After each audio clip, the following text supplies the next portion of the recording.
नमस्कार, आप देख रहे हैं जनखबर। खबर देहरादून से है। उत्तराखंड की महिला कल्याण एवं बाल विकास विभाग राज्य मंत्री रेखा आर्य ने विधानसभा में राज्य के सभी जनपदों के जिला प्रमोशन अधिकारियों के साथ वीडियो कॉन्फ्रेंस के जरिए बैठक की।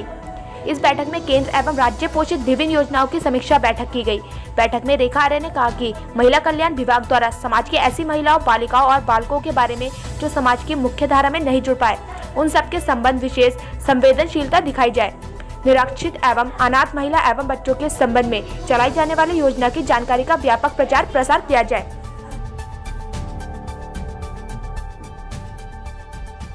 देखिए, महिला कल्याण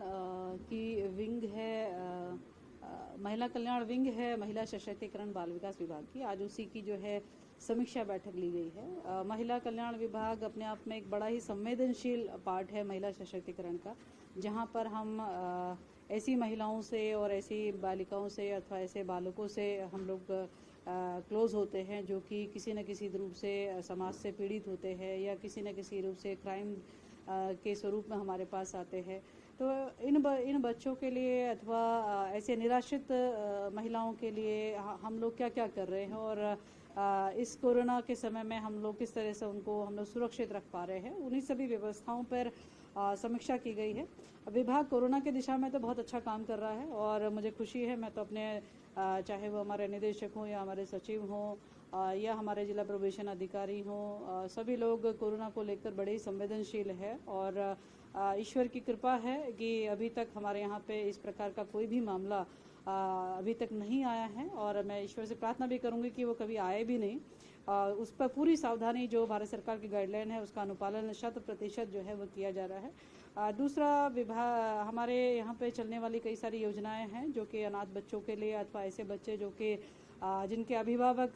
गुजर जाते हैं और वो वयस्क नहीं होते हैं, तो उस दिशा में उनको हम क्या मदद कर सकते हैं। तो एक स्पॉन्सरशिप योजना हमारे यहाँ संचालित है जहाँ पर हम 2000 रुपये उस बालक अथवा बालिका को देने का काम करते हैं, जिसकी प्रोग्रेस रिपोर्ट आज हमने जानी है और 13 जनपदों से सभी हमारे जिला प्रोबेशन अधिकारी या जिनके पास भी चार्ज है वो ऑनलाइन जो है हमसे जुड़े हुए हैं और वहाँ प्रतीत होता है कि कहीं कहीं पर हमारे जिला प्रोबेशन अधिकारियों ने अथवा जिन पे चार्ज है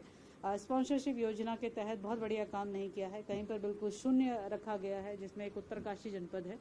तो वहाँ निर्देश दिए गए हैं कि जो उनको टारगेट दिया गया है कि कम से कम 40 बच्चे जो हैं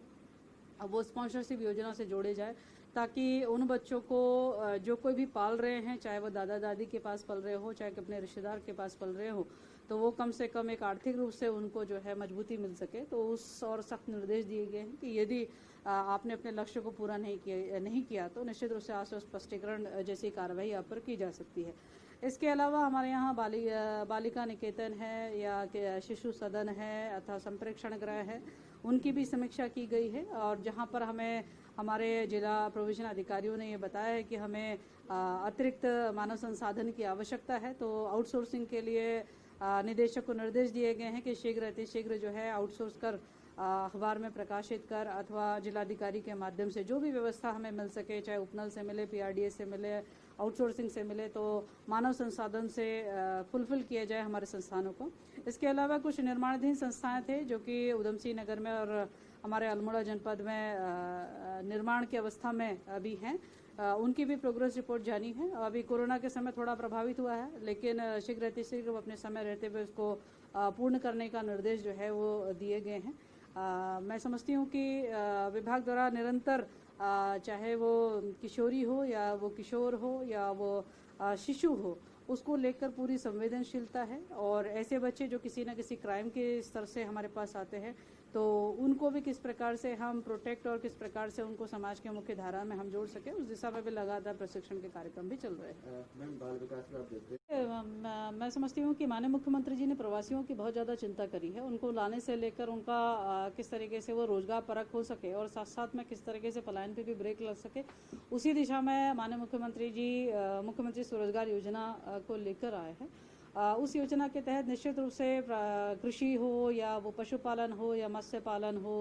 या वो उद्यान का क्षेत्र हो या अन्य सेवा का क्षेत्र हो, तो सभी दिशाओं में जो प्रवासी जिस किसी स्किल से वो निपुण हो तो वो अपने प्रस्ताव तैयार कर सकते हैं, जिस पे जनपद स्तर पर CDO बाकायदा इंटरव्यूज़ ले रहे हैं उनको लोन और सब्सिडी दोनों चीज़ें की व्यवस्था करके दे रहे हैं। तो एक ये अभिनव प्रयास है। और उसमें मत्स्य पालन की यदि हम बात करते हैं तो मत्स्य पालन अपने आप में ही कैश क्रॉप कृषि है,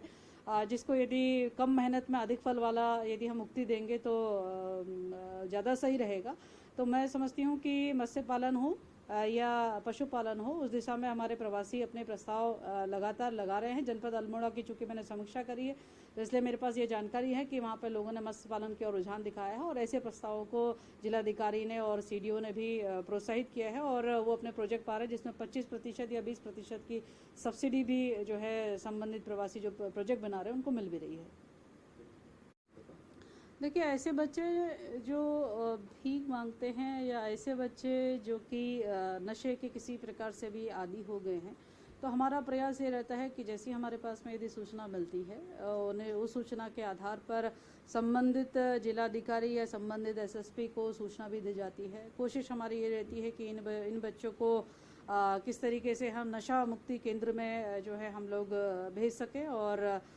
भेजने के उपरांत में हमारा ये निरीक्षण रहता है कि वो बच्चा जो है नशा मुक्ति के जो भी मापदंड है उसको अपनाते हुए किस तरह से वो नशा मुक्त हो सके।